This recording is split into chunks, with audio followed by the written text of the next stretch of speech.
Yo a veces me levanto y digo, no tengo ganas de hacer nada, este país va para la destrucción total. Pero al mismo tiempo, cuando llego acá y escucho a los estudiantes con todas sus emociones, aquí estamos y aquí vamos a hacer o una piedra en el zapato o vamos a volvernos un motor para generar ese desarrollo.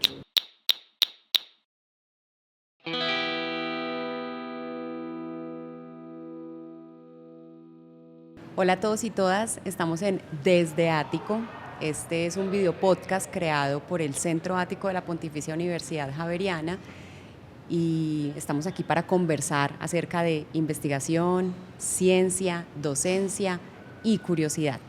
Yo soy Claudia Rivera, soy profesora de la Facultad de Ciencias de acá de la Javeriana y hoy me encuentro con Mauricio Aguilar. Mauricio, cuéntanos acerca de ti. Hola, buenos días. Bueno, pues soy un bogotano, ecólogo, restaurador de ecosistemas, muy escabudista, escalador, querido por mi familia y por mis amigos y también ellos de mi parte, y pues con toda la intención de aportar al restablecimiento de los ecosistemas colombianos. Mauricio, qué presentación tan auténtica. ¿Y tú por qué crees que estamos acá en Desde Ático? Yo creo que es una oportunidad para compartir los aprendizajes, las lecciones aprendidas y para fortalecer las relaciones. Esto es una manera de comunicarnos con todos los que están allí más allá de las cámaras y poder darnos cuenta que detrás de un docente o un investigador pues hay un ser humano con sus deseos, con sus tristezas, con sus decepciones, y que más allá de un artículo científico, de una tesis, de una presentación, de un resultado, pues también hay emociones que hacen que esas investigaciones pues tengan un espíritu. Yo creo que para eso estamos. No lo pudiste decir mejor. Además, también es importante que podamos salir de acá del entorno académico y que las cosas que nosotros estamos haciendo, no solamente desde la docencia, sino desde la investigación, que salgan de la universidad, que las llevemos a las comunidades, que las personas nos entiendan qué es lo que estamos haciendo, que les contemos cómo estamos tratando de resolver un montón de problemas ambientales. Y en ese sentido, me gustaría mucho que nos contaras quiero empezar por el principio. ¿De dónde nació la curiosidad? Tú eres ecólogo y te has enfocado muchísimo en restauración ecológica, restauración de ecosistemas, pero yo quiero conocer esa persona que hay detrás y esos intereses que hubo detrás cuando eras niño, tal vez, no sé, cómo se fue formando esa persona que al final decidió ser ecólogo, estudiar ecología y después irse por la investigación que haces. Pues obviamente cuando estaba en mi niñez, en esos patios de Bogotá de los años 80, mi único acercamiento a la naturaleza era el pasto quicuyo, el pino, los eucaliptos, y yo en ese entonces pensaba que esos eran los bosques nativos. Había unos programas muy interesantes que veía en esa época como Norteamérica Silvestre, o también estaba Paz Verde con Roberto Tobar Gaitán. ¿Tú lo viste? Sí, él fue, cuando yo estaba estudiando biología, él fue a dar una conferencia a la Universidad del Quindío y yo era fan, yo casi que le pido autógrafo porque me encantaba ver Paz Verde. Lo daban los fines de semana, ¿cierto? Sí, no, eso era... Y era muy inspirador lo que él decía. Yo veía en mis clases del colegio la biología y yo sentía que eso no era, que era más bien lo que hacía Roberto Tobar Gaitán, que era un poco como unir todo lo del medio físico, biótico, con lo que hace la gente, y lo que hace la gente con este medio físico y biótico. ¿Cómo están relacionados? Sí, y yo sentía que era por ahí. Entonces, en algún momento, yo también estudié en el Colegio Mayor de San Bartolomé, un colegio jesuita. Los jesuitas siempre muy responsables con la formación, nos daban una clase que era como de formación profesional.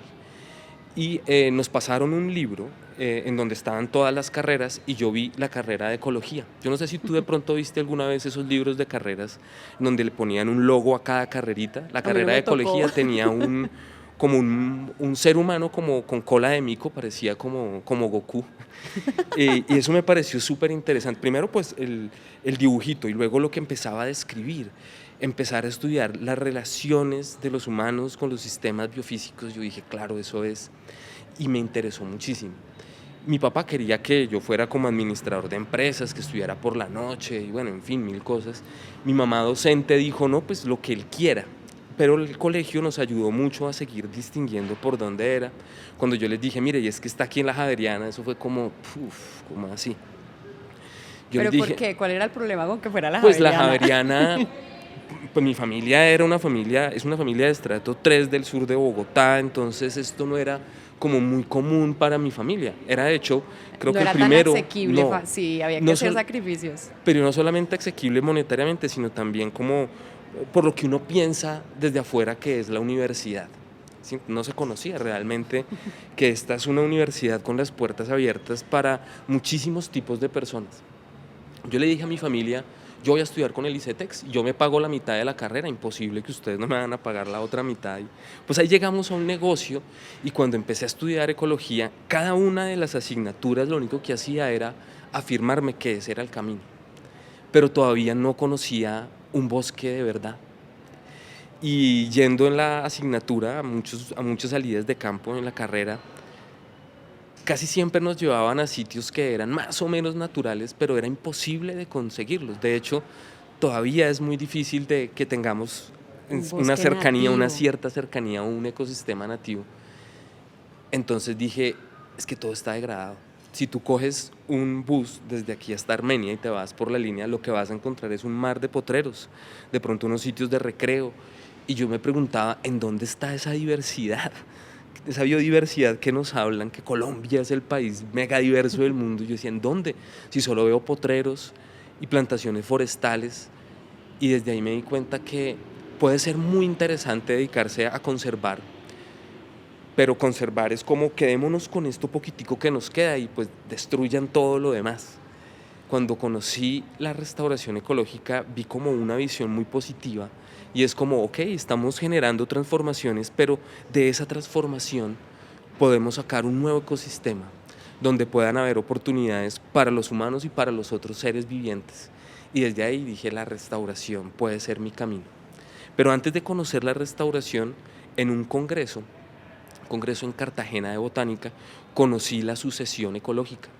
La sucesión ecológica, uno podría definirlo de muchas formas, pero quisiera decirlo que es como el proceso de cicatrización de la naturaleza, Qué analogía tan digámoslo así. bonita.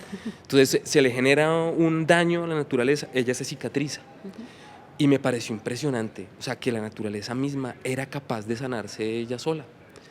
Pero cuando me empecé a meter en estos temas de estudiar los modelos de sucesión, me di cuenta que habían unos escenarios en donde no podía ocurrir, porque los humanos nos habíamos encargado de quitarle todos esos mecanismos que tiene la naturaleza para restablecerse.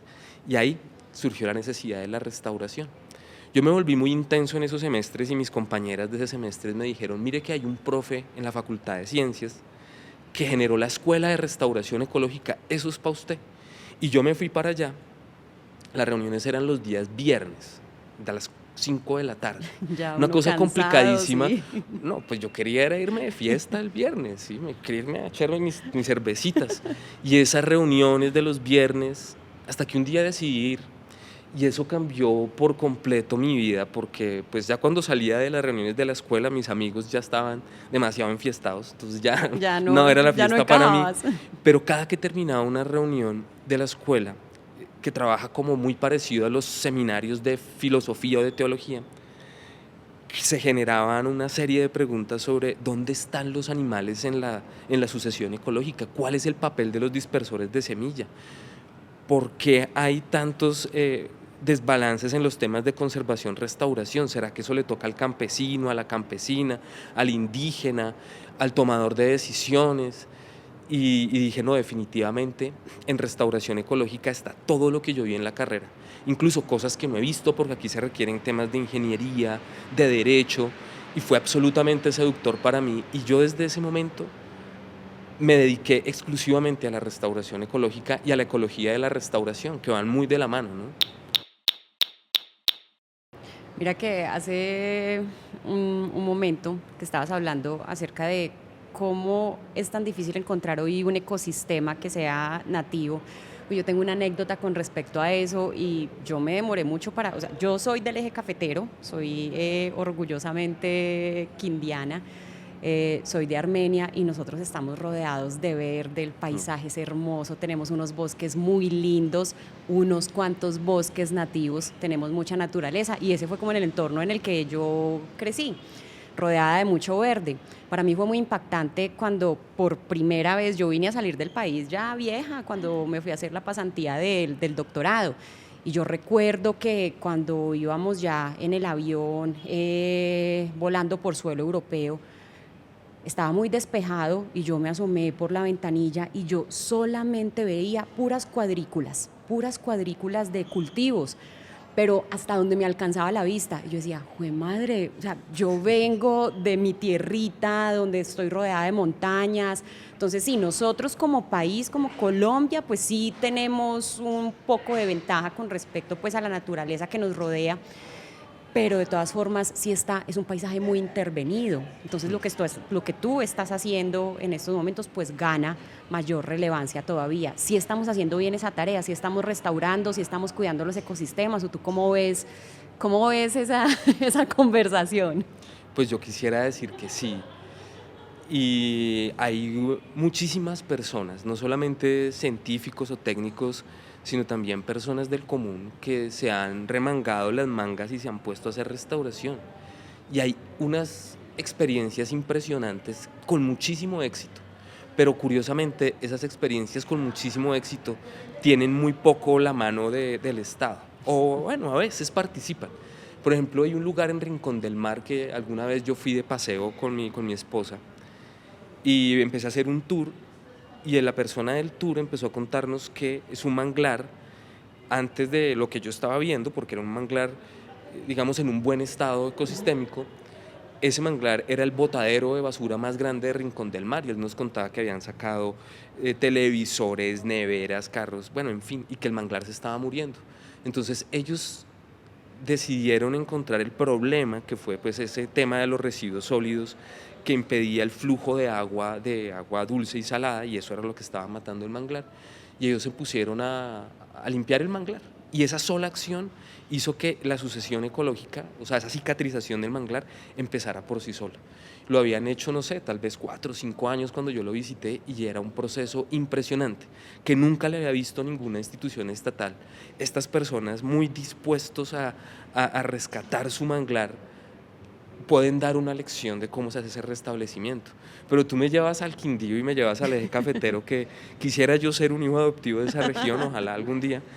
Y allí yo conocí a los corredores Barbas Bremen, que ha sido un lugar para mí impactante. Yo conocí Barbas Bremen. Pero espérate, te interrumpo para que Sí, demos contexto sí, geográfico claro. de esos corredores. Uno va de Armenia hacia Pereira y se desvía para ir a Finlandia. Sí. Finlandia y Salento está en el sentido contrario. Pero últimamente pues se han vuelto bastante turísticos, ¿sí? Yo tengo que decir que al menos en mi infancia pues no veía tanta gente los fines de semana como se ve hoy en día. Entonces hay una carretera que va desde la principal y va hasta Finlandia. Y ahí al lado y lado hay bosques que no estaban conectados y que precisamente perdieron la conexión por esas carreteras que van hacia los diferentes municipios pues, del Quindío. Y específicamente ese bosque es bien importante para el Quindío porque alberga monos aulladores y un montón pues, de especies que son importantes. Entonces, ahora sí teniendo ese contexto geográfico de Barbas Bremen, Sí, ¿cómo ha sido el proceso de restauración allá? también quiero agregar algo, y es que Barbas Bremen generan conectividad prácticamente desde las nieves perpetuas del Nevado del Ruiz, del Parque de los Nevados, casi hasta el bosque seco tropical, por allá llegando el río La Vieja. Entonces es como poder tener en el centro de Colombia, en la cordillera central, uno de los lugares casi que el mejor estado de conservación, que se encontraban afectados precisamente porque estas dos áreas protegidas, Bremen y el cañón del río Barbas, estaban separados por la carretera y por usos históricos, ganadería, Sí. agricultura, plantaciones forestales. Entonces allí había un grupo de investigadores del Instituto Humboldt que estaban estableciendo unos corredores, después de muchos años de investigación, incluso con un profesor de la Javeriana, Luis Miguel Rengifo, que habían identificado que ese sitio era clave para la conectividad. y empezaron a diseñar los corredores. Entonces yo conocí esos corredores cuando eran un potrero, y en estos veintitantos años ahora uno puede decir que es un bosque que hace que no solamente haya conectividad ecosistémica, sino también de las personas de Finlandia. Esas personas de Finlandia, al ver cómo se empezaba a reconstituir ese bosque, fueron los que dijeron: por acá no nos pasan las torres de energía, por acá tienen que hacer una compensación de este tipo. Entonces, eso sí es apropiación de ese eso fue conocimiento. una de las cosas Sí. más interesantes. O sea, es genial lo que pasa en la naturaleza, pero ver a la gente apropiada de esos procesos, ver que allí existió uno de los viveros con mayor capacidad de propagación de plantas nativas y plantas en categoría de amenaza de Colombia, pues para mí fue impresionante. Y el eje cafetero pues tiene muchísimas experiencias de restauración. Este es un ejemplo de lo que ha funcionado. Otunquimbaya tiene otras experiencias con especies exóticas invasoras, también muy útiles. Secretaría de Ambiente aquí en Bogotá, en los cerros orientales, en los humedales, lleva muchísimos proyectos exitosísimos. Otros no tanto, porque obviamente esto no solamente depende, esto es como la medicina en cierta forma, ¿no? Uno no puede garantizar el resultado, sino el procedimiento, porque aquí depende del estado del ecosistema, de factores aleatorios como el clima o incluso decisiones económicas. Entonces uno no puede garantizar 100% el éxito en un proceso de restauración, pero sí te puedo garantizar el procedimiento.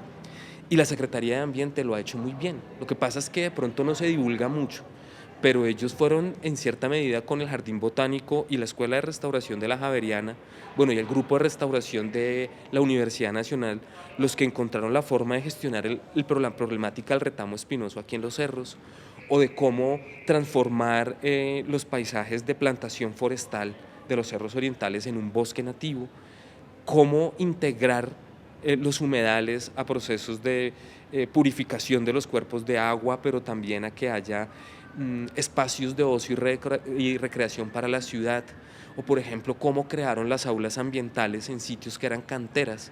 Entonces tenemos la antigua cantera Soratama, que ahora es un aula ambiental, donde uno puede ir a ver cómo es un acuífero allá en vivo, o cómo debería ser un proceso de sucesión en un bosque altoandino. También pasa lo mismo en el Parque Entre Nubes. Estos son sitios que cualquier persona que quiera puede ir, están abiertos al público y uno a veces no conoce.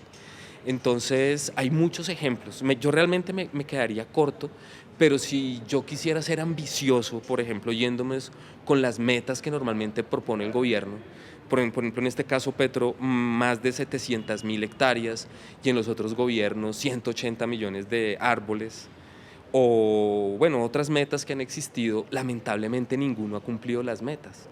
Son metas que son ambiciosas y sobre todo que son metas puestas por allá en cierta forma pues como por temas políticos, como por quedar bien, como por ganar el electorado, pero si uno se pone a pensar cuánto ocupan 180 millones de árboles, eso es muy poquito en área. Nosotros tenemos más o menos 23 millones de hectáreas en algún estado de degradación. Los compromisos de Colombia a nivel mundial han estado sobre el 15% de esas hectáreas, o sea, estamos hablando de alrededor de 3,5 millones de hectáreas, y en la actualidad, si al caso, llevamos 380.000 hectáreas, confirmadas con informes, con datos que se le pueda sacar la trazabilidad. Pero el problema, además de estas 370 y pico mil hectáreas que llevamos en procesos de restauración verificadas, es muy difícil de saber cuál de todas estas realmente han tenido éxito en estructura, composición y función, porque en Colombia no se hace monitoreo de la restauración. O sea, es como si uno hiciera una cirugía y mandara al paciente y no volviera a saber nada del paciente. Y ya. Y lamentablemente los pacientes necesitan tener el médico acompañándolo. De hecho, la definición de restauración a mí me encanta porque es como el proceso de ayudar, ¿sí? Entonces, el proceso, fíjate que no es como que yo voy a alguna acción y me voy, sino que realmente requiere una serie de pasos. Ven, Mauricio, pero ahora existe esa analogía y la has utilizado varias veces. Tu papel es ser como un médico de los ecosistemas. ¿Te ves así? No sé si sea directamente así, pero me parece que es muy fácil de entender la restauración cuando uno habla de medicina. De hecho, fíjate los pasos que normalmente cuando uno le pasa algo. Entonces yo me afecté el ligamento cruzado anterior cuando escalaba hace un tiempo y en ese momento de convalecencia me puse a pensar en estos temas de restauración. Entonces mira que lo primero que pasa es el diagnóstico. Cuando yo iba donde el médico y le decía, venga doctor, es que me caí, te mire cómo tengo la rodilla. Me acuerdo que uno de los médicos me dijo, usted tiene gota. Yo le dije, no, pero ¿cómo gota si yo además soy vegetariano y pues esto No está hay rarísimo? cómo. Fue y me hizo la prueba, no tiene gota, no, pues quién sabe qué es. Otra vez con mi problema de rodilla y me hicieron una radiografía. No, se le ve bien todos sus tejidos. Hasta que por fin una persona, un médico, me mandó al ortopedista y el ortopedista me mandó una resonancia magnética y ahí sí se vio. Entonces fíjate que cuando uno llega a un médico y el médico no le hace un buen diagnóstico, el tratamiento nunca llega. Así pasa en la restauración. Y hay que entender muy bien el ecosistema ¿Sí? para poder tratarlo. Y utilizar el método adecuado de diagnóstico. ¿Se podría caer entonces en el error cuando se está haciendo restauración de ecosistemas de, por ejemplo, poner especies o reforestar con especies que no son las que deberían estar en ese entorno? ¿Pasa? ¿Y cuáles son las consecuencias de eso? Que la restauración no tenga éxito, porque es que nosotros estamos tan centrados en que todo se soluciona con el árbol, pero realmente no es así. O sea, estos son procesos ecosistémicos y el árbol puede jugar un papel importante, pero muchas veces el problema es en el suelo, en las interacciones, en los usos. Por eso el diagnóstico es el que nos permite saber cuál es el problema. Entonces muchas veces el árbol no deja ver el bosque ni deja ver el problema y todo el mundo es como sentémonos y pongamos reforestación y a veces se les olvida que el árbol también utiliza agua. El árbol pesa y en un talud puede generar erosión, entonces no siempre la revegetación o la reforestación son la solución. Es como si, por ejemplo, tú llegaras al médico y venga, me duele la rodilla y te dijeran operación a corazón abierto, o cuando uno le dicen ay, me duele la rodilla y le dicen tome acetaminofén. La revegetación es el acetaminofén de la restauración, lo que todo el mundo formula. Me voy a atrever ahí también a meter un poquito como la cucharada con respecto a esos procesos de restauración y de cómo funcionan los ecosistemas. Y tú estás diciendo algo muy importante. Pensamos que restaurar un ecosistema es solamente enfocarse en pongamos árboles y ya, los árboles lo van a solucionar todo. Hay que pensar en cómo funciona todo el ecosistema, tener un montón de aspectos en mente y eso es algo completamente multidisciplinar. Desde mi campo yo trabajo con microorganismos y trabajo con microorganismos pues para resolver también problemas ambientales y parte de lo que hago es utilizar los microorganismos benéficos, por ejemplo, para aliviar el suelo o para mejorar el suelo. Porque los microorganismos pues también son muy importantes y todas esas interacciones, no solamente entre lo macro, lo que se ve, el árbol, la planta, el animal, el insecto, sino también lo que no se ve, los microorganismos cumplen un papel muy fundamental en cómo, para que un ecosistema funcione bien. Entonces estaba pensando también en que lo que tú haces pues tiene que tener una mirada muy multidisciplinar y también tiene que estar muy articulada con las comunidades. Con el conocimiento que tienen las comunidades de esos entornos que están siendo intervenidos. Desde tu quehacer, ¿tú cómo estás incluyendo a la comunidad en todos estos procesos de restauración? Voy a volver un poquito a la definición de restauración porque yo te decía, es el proceso de ayudar. Entonces mira que la definición quita al restaurador del centro de esto. O sea, el restaurador es el que acompaña ese proceso. Y voy a volverme a meter a la medicina. Entonces mira que voy a compararlo con el hecho de parir, de tener un hijo. Entonces, quien pare es la madre, ¿sí? Y quien hace el trabajo de parte pues es la madre y el hijo.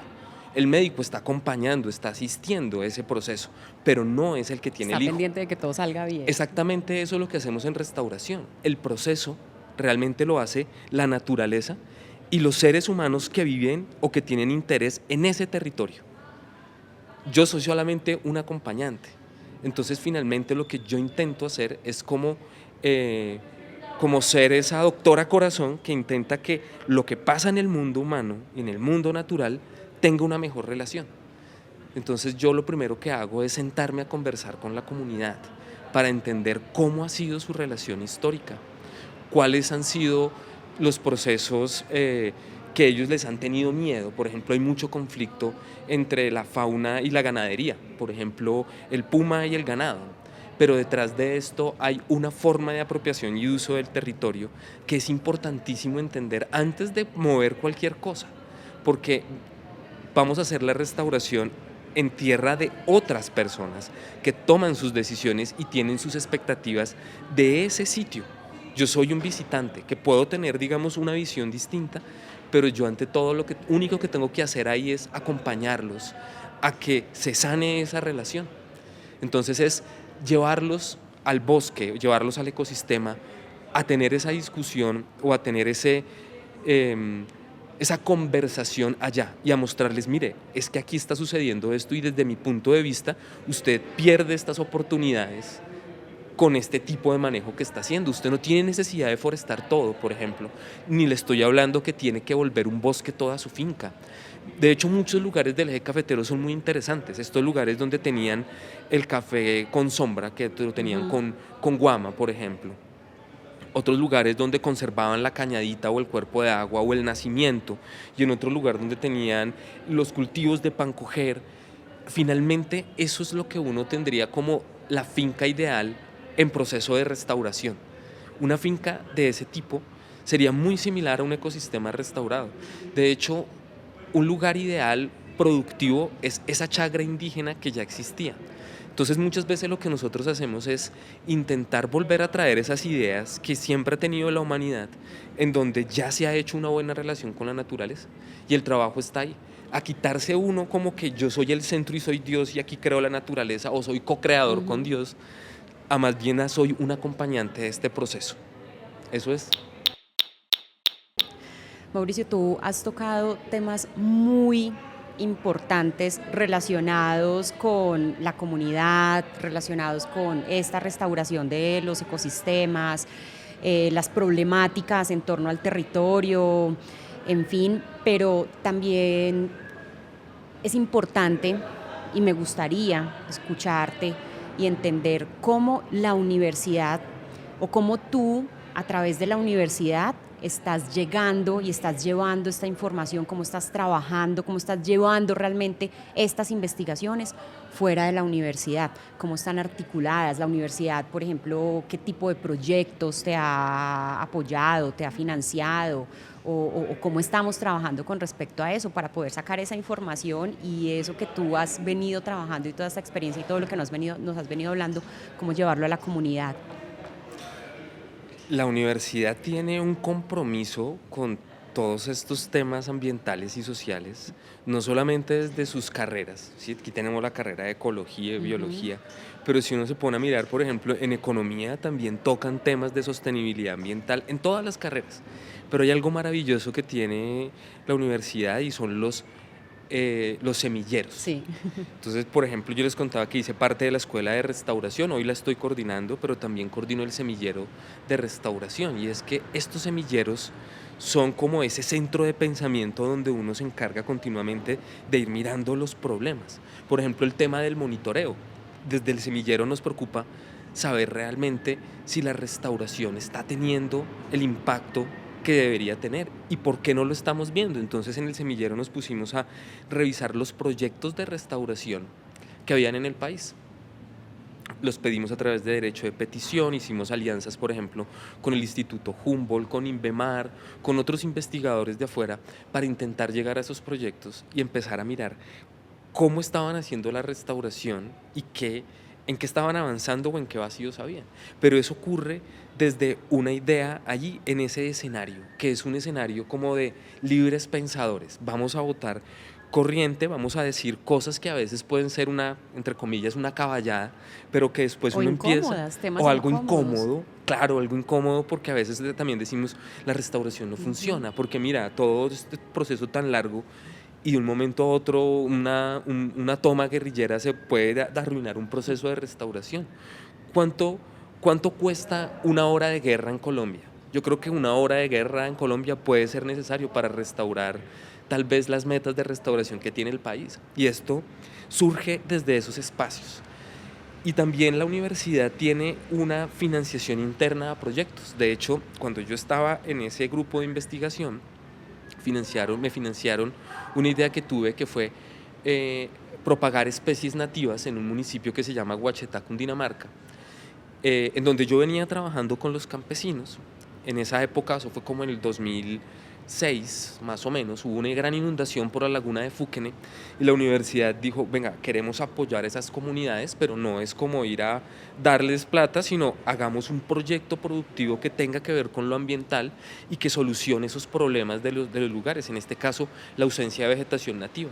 Entonces yo les dije, mire, con esta comunidad campesina podemos empezar a investigar protocolos de propagación de material vegetal para la Reserva Forestal El Robledal y para la laguna de Fúquene. Y desde ahí empezamos a generar una línea de trabajo en viverismo que se volvió muy importante también para el país. Entonces empiezan a nacer desde esas financiaciones que a veces tiene la universidad o desde esas ideas de los mismos estudiantes apoyados en este equipo, ¿sí? Que cada uno viene con sus ideas a través de estos seminarios. Esto ayuda muchísimo a madurar las ideas.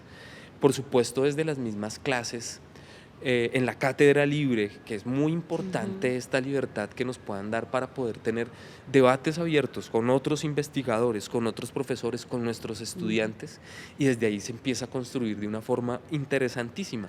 Desde las mismas clases empiezan a salir las tesis. De hecho, mi tesis salió en parte de una clase porque yo decía en gran medida, ¿y qué pasa con el papel de los dispersores de semilla en la restauración ecológica? Todo el mundo habla de las plantas, pero nadie habla de los murciélagos, por ejemplo. De hecho, a mí me interesó mucho los murciélagos porque me identificaba con ellos. Yo en esa época era muy metalero, me vestía de negro completamente. Y pues yo no iba a estar con un pájaro que era muy vistoso así, sino pues obviamente el murciélago. Y colorido, no, tenía que ser un murciélago. Claro, y el murciélago atravesando la noche, trabajando en el momento en donde a veces muchos le tenemos miedo a ese espacio, se encarga de llevar las semillas más allá de lo que puede llevarlo un ave o otro mamífero que no puede salir de un bosque. Entonces, esto salió de una clase. Y esto me llevó a pensar que la restauración tenía que ser apoyada desde la fauna. Que luego, pues también gracias a las clases, me empecé a dar cuenta que no, que era muy importante el tema de la vegetación, porque si no hay vegetación, pues ¿qué va a comer el murciélago? Claro, tiene que estar... Hay una relación. Sí. Luego ya en la experiencia profesional, que también lo permite la universidad, porque la universidad no tiene semilleros en donde le dicen a uno, bueno, tú ya te graduaste, no vuelves. De hecho, la universidad siempre tiene las puertas abiertas para el ex-javeriano. Y yo venía como ex-javeriano a debatir esto, y desde la escuela de restauración con el profe José Ignacio surgía la idea de, es que no son solamente las plantas y los murciélagos, sino hay algo clave, porque cada vez que hacemos restauración y nosotros nos vamos, la comunidad vuelve y se mete ahí. Entonces es un tema que va un poco más desde lo social. Entonces empezamos a trabajar. Entonces fíjate que primero me convertí en un murciélago, luego en propagador de plantas, después empezar a trabajar con las comunidades para llegar a una conclusión, y es que poder compartir el conocimiento puede hacer que la restauración vaya más rápida.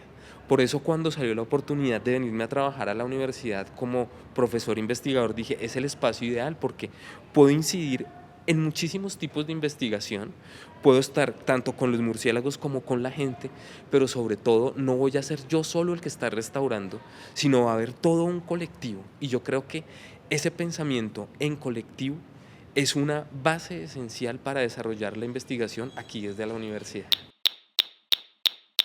Mauricio, mira que en las conversaciones que hemos tenido acá Desde Ático ha habido un tema recurrente y hemos llegado a ese tema de maneras, parece que fueran como aleatorias, pero es recurrente que al final cada una de las personas con las que hemos conversado siempre dicen y hablan acerca de la importancia de comunicar lo que hacemos, de hablar acerca de las investigaciones, y no nos referimos a el entorno en el que nosotros estamos trabajando y a entre nosotros mismos los que manejamos los mismos temas, sino de verdad tener estas conversaciones y divulgar lo que estamos haciendo, porque es que si no, no estamos realmente impactando más allá de las paredes de este entorno académico. Entonces eso me parece bien importante. Sin embargo, Hemos hablado de lo que ha funcionado, de lo que ha salido bien. Te escucho hablar con muchísima pasión y se nota que amas realmente lo que haces y eso me parece muy, muy bonito. Me identifico completamente con esa pasión por lo que uno hace. Pero yo creo que también en ese camino a veces uno se encuentra como con obstáculos, con inconvenientes, con sinsabores, y yo creo que eso también te debe haber pasado en algún momento. Ahora, tras cámaras, hablábamos acerca de los inconvenientes que te has encontrado con respecto al manejo de los residuos cuando se hace restauración, porque pues es un montón de masa vegetal que se va a hacer con eso. Entonces, no sé si te gustaría profundizar un poquito acerca de eso o de qué problemas nos quisieras contar que te has encontrado y que dices, uy, hijo de madre, esto me ha parecido difícil, de lo que yo hago es de las cosas más complicadas. Pues hay lecciones aprendidas y hay, digamos, como ciertos temas, por ejemplo, en el caso del control de especies exóticas invasoras, que genera ese cuello de botella con el tema de los residuos que vienen de la eliminación. Muchas veces vienen semillas, propágulos que pueden generar una nueva invasión. Y eso es un problema, porque si uno no controla esto, pues prácticamente no está haciendo nada. Eso pasa, por ejemplo, con las semillas invasoras, con las plantas Sí, invasoras que, mejor dicho, eso crecen donde sea fácilmente.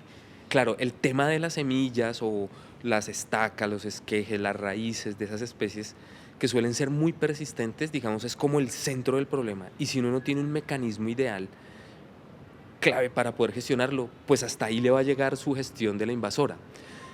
Digamos que el problema no está en buscarle solución, porque las soluciones realmente Yo están ya te iba ahí. a preguntar, ¿y cuál es la Claro, o sea, solución? por ejemplo, abonos, biochar, o sea, hay tantas soluciones, pero el problema es que normalmente se le bota la restauración a solo una persona.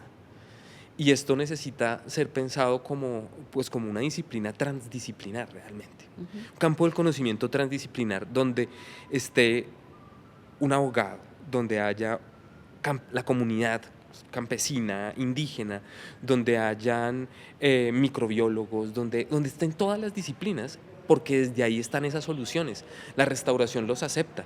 Entonces, si hay una persona que pueda diseñar biochar para transformar el retamo espinoso y los residuos, pues eso va a ser tremendamente útil, pero el problema realmente no está ahí. Yo siento que en gran medida uno de los problemas es que no hay una financiación a largo plazo. Financiación no me refiero a solo que haya plata, sino que estén los recursos disponibles, o sea, poder yo contar con un equipo disponible durante todo el tiempo, eso va a ser importantísimo. O poder tener una agenda de trabajo de país, que no sea una cuestión de gobierno. Por ejemplo, aquí viene cada gobierno cuando hay elecciones, entonces cada uno en su plan de gobierno pone metas de Ya restauración. te iba a decir exactamente lo mismo. Cuando tú estabas haciendo esa aclaración, yo dije, esto es una incoherencia porque básicamente el discurso político que se maneja muchas veces es enfocado a tenemos que conservar el planeta, somos un país megadiverso, Colombia megadiverso, somos líderes en especies de aves, en fin, un montón de cosas. Y el discurso político que se maneja está muy enfocado a vamos a hacer esto, aquello, vamos pa, y luego a la hora de hacer no está la plata, no está el apoyo. Entonces a mí cuando estabas diciendo eso me estaba como sonando que ahí hay una incoherencia. Entonces una cosa es lo que se dice desde el discurso político y otra cosa es lo que realmente está sucediendo. Tú estás viendo entonces ese inconveniente con respecto a la financiación a largo plazo. Sí, claro, porque como cada uno deja su platica para su periodo de gobierno y no estamos pensando como país. Entonces, aunque existe un documento que se llama Plan Nacional de Restauración, ese documento pues es un documento de consulta, porque no tiene un acto administrativo que lo vuelva obligatorio. O sea, es muy interesante todo lo que aparece ahí. Hasta el 2033 el plan menciona cómo llevar un proceso de casi 1 millón de hectáreas en restauración. Pero si vamos a mirar cuánto se ha cumplido ese plan, es una cantidad No es muy muy poquito. utópico lo que está escrito, pero Pero lo que pasa es que esto no es de obligatorio cumplimiento. Entonces cada gobierno llega y hace lo suyo. Lo siguiente también que es una autocrítica y es que pues realmente existe como un puente roto, ¿no? Entre la academia, la sociedad, los políticos.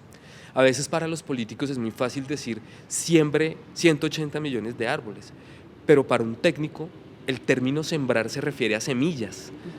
¿sí? No árboles. Uno un árbol lo trasplanta porque estamos hablando es del organismo adulto. Entonces ya de hecho esa misma frase tiene un montón de contradicciones que uno desde lo técnico dice, ¿Y esto, aquí qué esto hacemos? es terrible. Si a mí me ponen en un contrato, por ejemplo, siembre 180 millones de árboles, yo puedo coger en un puño 180 millones de semillas de una especie que tenga semillas pequeñas y aquí las tengo y las boto y ahí están sembradas, como usted dice el contrato, y técnicamente no me podrías decir nada.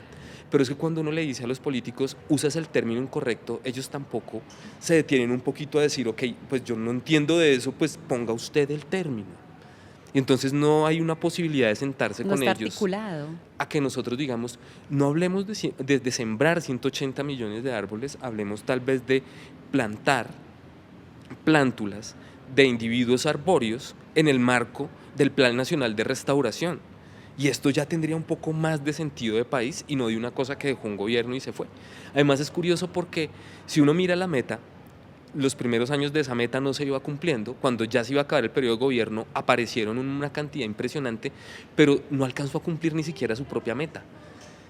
Y lo que pasa es que no hay un espacio en donde nos estemos sentando comunidad, técnicos, científicos, tomadores de decisión, para poder establecer ese tipo de metas que no tienen que aparecer del bolsillo así de cualquiera, ni siquiera el mío. O sea, esto tiene que ser algo puesto en común.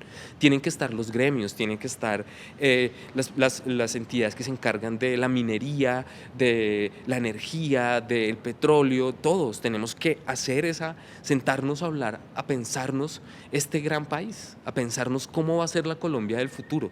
Si en la actualidad tenemos la región andina y la región caribe como las más transformadas del país, con más del 70-80% del área transformada. Ahora nos estamos moviendo hacia el Chocó, hacia la Amazonas y nos estamos moviendo hacia los llanos. Queremos que pase exactamente lo mismo con esas regiones como pasó esto, porque solamente pensábamos en producir, en la extracción y cualquier excusa servía con tal de decir que lo productivo vale.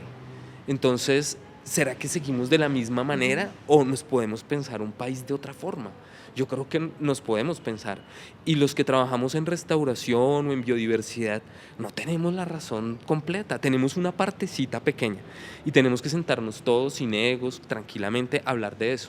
No de pronto a sentarnos a definir qué es restauración ecológica, porque la definición ya existe, sino más bien a cómo esa definición entra a la realidad del país y cómo podemos materializarlo en un contrato, cómo nos puede entender un abogado o una campesina, a qué es lo que nos vamos a referir y a qué tipo de país o de ecosistema o de sistema productivo nos referimos. Pero si simplemente nosotros nos quedamos escribiendo nuestros artículos científicos y por allá los políticos sacando del bolsillo según Eso les está vaya dando metas, completamente pues desarticulado. seguimos apuntando para todos lados y para mí eso es un gran dolor, porque en mis 22 años de experiencia profesional yo no he podido ver una restauración tan grande. O sea, sí hay hectáreas y vemos experiencias, pero el país se sigue degradando y esto sigue y sigue y sigue aumentando y para mí es un gran dolor. Yo a veces me levanto y digo, uff, no tengo ganas de hacer nada, este país va para la destrucción total. Pero al mismo tiempo cuando llego acá y escucho a los estudiantes con todas sus emociones, o me voy al campo y escucho a las comunidades campesinas, yo digo, no, yo no los voy a dejar solos. O sea, aquí somos muchísimos y tenemos que ponernos desde nuestras capacidades a ponerlas al servicio y decir, aquí estamos y aquí vamos a hacer o una piedra en el zapato o vamos a volvernos un motor para generar ese desarrollo. Ojalá que sea la segunda, el Sí. motor para generar ese desarrollo. ¿Con qué reflexión te quisieras quedar luego de esta conversación?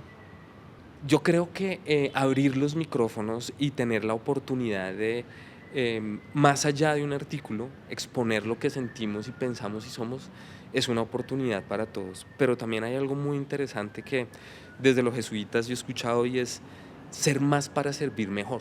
O sea, no es ser más para yo tener mi título ahí colgado, sino para poder tener mejores herramientas, y mejores herramientas desde la experiencia para el día de mañana que un tomador de decisión, una campesina o un estudiante tenga uno de esos dolores del alma, no encuentro trabajo, se me está degradando mi finca, uno puede aportar desde lo que vio, desde lo que vivió y no simplemente desde un artículo que leí o desde lo que yo escuché.